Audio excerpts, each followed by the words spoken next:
1 second में short circuit हुआ और तुरंत बिजली कट गई। ये कोई जादू नहीं बल्कि एमसीबी का काम है।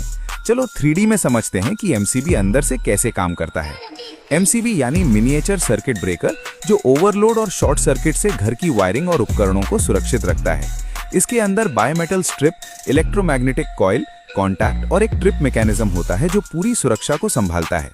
जब नॉर्मल करंट बहता है तो बिजली आराम से एमसीबी के अंदर से गुजरती रहती है और कुछ भी ट्रिप नहीं होता।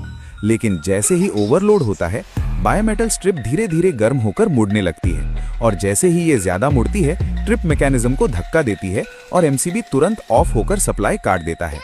दूसरी तरफ शॉर्ट सर्किट की स्थिति में करंट अचानक बहुत ज्यादा बढ़ जाता है और यहाँ इंतजार का समय ही नहीं होता। ऐसे में एमसीबी की कॉइल तुरंत मैग्नेट बन जाती है और ट्रिप लीवर को खींचकर बिजली सप्लाई को तुरंत बंद कर देती है।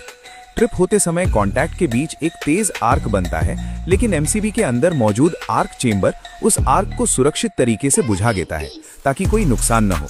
इसलिए ओवरलोड की स्थिति में एमसीबी थोड़ी देर से ट्रिप करता है, जबकि शॉर्ट सर्किट में तुरंत ट्रिप होकर पूरी वायरिंग को बचा लेता है।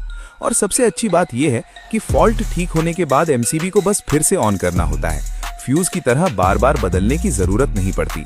अब आप समझ गए कि एमसीबी अंदर से कैसे काम करता है और कैसे आपके घर की पूरी बिजली व्यवस्था को सुरक्षित रखता है। अगर आप इलेक्ट्रिकल और इलेक्ट्रॉनिक्स कॉन्सेप्ट को ऐसे ही 3D में आसान और मजेदार तरीके से सीखना चाहते हैं तो ज़रीफ इलेक्ट्रिशियन की लैब को अभी सब्सक्राइब करो।